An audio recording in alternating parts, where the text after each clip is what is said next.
খানায় কাবা থেকে লাইভ। যারা দেখেননি খানায় কাবা দেখে প্রাণটা জুড়ান। একদম আমরা মাতাফের ভিতরেই আছি ৬-৭ কাতার পর। এই মহান রব্বুল ইজ্জতের খানায় কাবা জোহরের জামাতের জন্য অপেক্ষমান।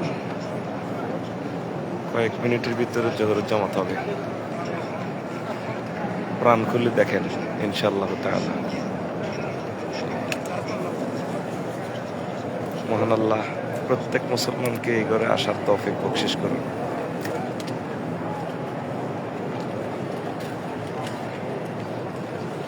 আল্লাহ এই ঘর সরাসরি আপনাদেরকে না দেখে যাতে না মারে।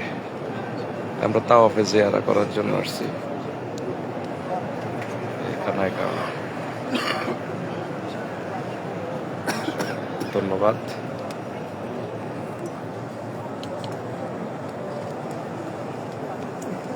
খানায় কাবা